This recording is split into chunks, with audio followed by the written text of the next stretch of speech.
ज्यादा ले लेता है। फिर भी राजू खुशी खुशी उसे खेत दे देता है। राजू के हिस्से में जो खेत थे उनमें फिर से वह दिन रात मेहनत करता। इधर रामू कभी काम करता तो कभी काम नहीं करता। रामू के पास बीज खरीदने के भी पैसे नहीं थे, तो वह पैसे लेने के लिए जमींदार के यहाँ चला जाता।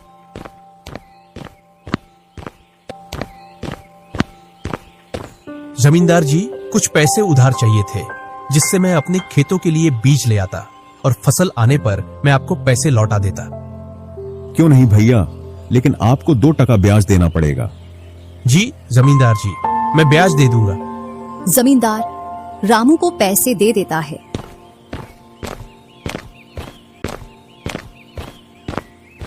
और रामू उनसे कुछ बीज लाकर अपने खेतों में बो देता है। इधर राजू अपनी फसल की रोज देखभाल करता और रामू बोकर आया उसके बाद से अपनी फसलों को देखने के लिए भी नहीं गया। वहीं अपने घर में पड़ा रहता और दिन रात सोता रहता। एक दिन जब फसल पकने का समय आया तो वह अपनी फसल देखने के लिए खेतों पर गया और फसल देखकर बोला, अरे इतनी कमजोर फसल! मैंने खेत बदल लिया, फिर भी लगता है मेरी ही किस्मत खराब है। जो भी जमीन में लेता हूँ उसमें अच्छी फसल होती ही नहीं है। ऐसे कहते हुए वह अपने घर आ जाता है और अपनी पत्नी से बोलता है, राजू की फसल तो अच्छी है, बस हमारी फसल ही कमजोर है। ऐसा कैसे हो सकता है? ऐसा तो होगा ही। दिन रात जो घर में पड़े रहते हो और खेतों में समय समय पर दवाई पानी नहीं दोगे तो फसल ऐसी कमजोर रहेगी। फिर बोलते हो किस्मत खराब है। किस्मत नहीं, मेहनत करनी पड़ती है। चल चल, मेरे को मत सिखा। अगर किस्मत ना हो तो कुछ भी नहीं होता। अगर मेहनत से कोई बड़ा बनता तो सबसे पहले गधा बड़ा बनता, क्योंकि उसके बराबर कोई मेहनत नहीं करता। और जो मजा जिंदगी में सोने में है वह मजा और किसी चीज में नहीं। बस इनको तो सुला दो, सोने के अलावा और कोई काम ही नहीं है। कुछ दिनों बाद जब फसल निकली तो राजू की फसल रामू से दोगुनी निकली, जबकि उसकी जमीन रामू से कम थी। रामू फसल को देखकर बोलता है, इस फसल को बेच कर आऊं या खाने के लिए रखूं? इधर जमींदार जी को भी पैसे देने हैं। अब इतनी सी फसल से कैसे काम चलेगा पता नहीं। एक दोपहर रामू सो रहा था, तभी उसका गेट किसी ने खटखटाया। पता नहीं कौन भरी दोपहर में नींद खराब करने के लिए आ गया। जैसे ही वह गेट खोलता है तो सामने जमींदार खड़ा दिखता है। क्या यह रामू का घर है? रामू ने सोचा, क्यों ना मैं इसे राजू के घर पहुंचा दूं। यह मुझे पहचान भी नहीं पाया। मैं तो राजू हूँ, वह वाला घर है रामू का। जमींदार सामने वाले घर पर जाकर गेट को खटखटाने लगता है। राजू गेट खोलता है और बोलता है, क्यों भाई, इतनी तेज गेट को क्यों खटखटा रहे हो? मैंने आपके रुपए लेकर खा लिए क्या? हाँ भैया रामू, तुमने मेरे जो पैसे लिए थे उन्हीं को लेने के लिए आया हूँ। तुमने बोला था फसल आने पर पैसा लौटा देंगे, जो तुमने अभी तक नहीं लौटाया। क्या जमींदार जी, आप भी दोपहर में नशा करके आ गए? मैंने कब आपसे पैसे उधार लिए? क्या तुम ही रामू हो? नहीं, मैं तो राजू हूँ। रामू तो सामने वाले घर में रहता है।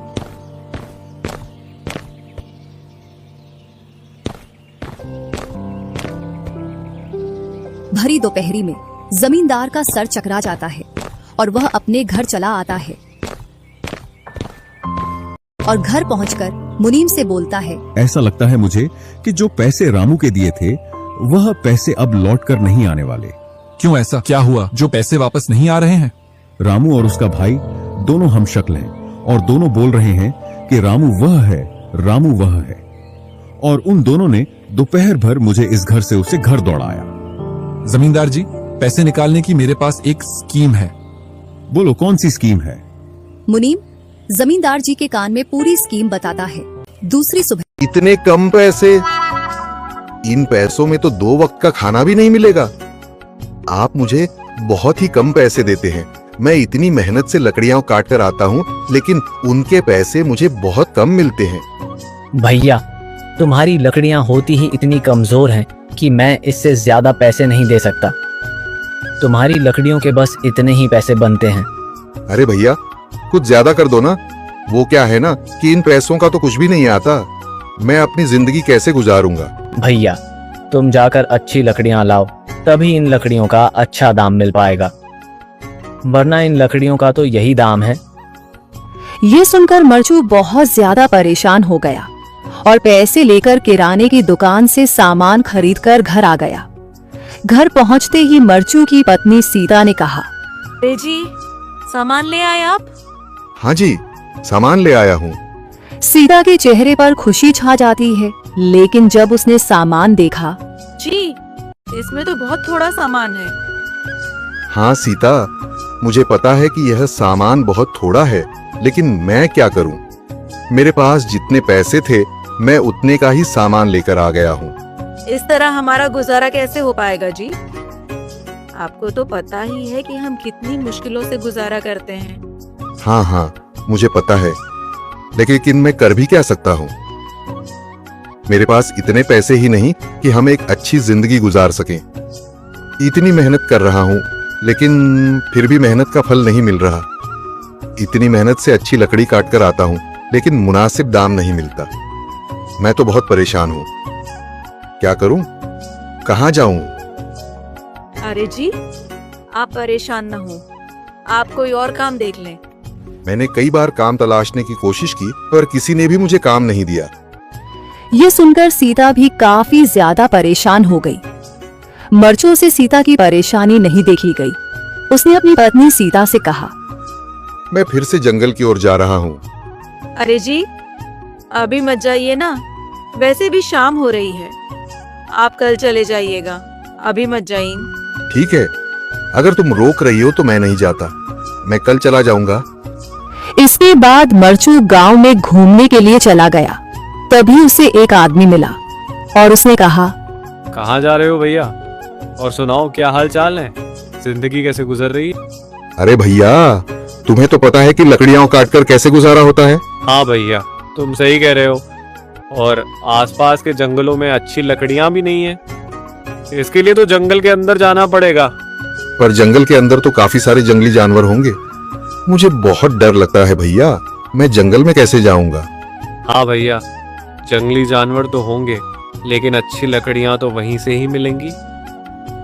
ये सुनकर मरचू बहुत ज्यादा परेशान हो गया, लेकिन वह आदमी बिल्कुल ठीक कह रहा था। जंगल के किनारे की सारी लकड़ियां कट चुकी थीं। अब सिर्फ जंगल के अंदर ही अच्छी लकड़ियां बची थीं। अगली सुबह मरचू लकड़ियां काटने जंगल की ओर चल पड़ा।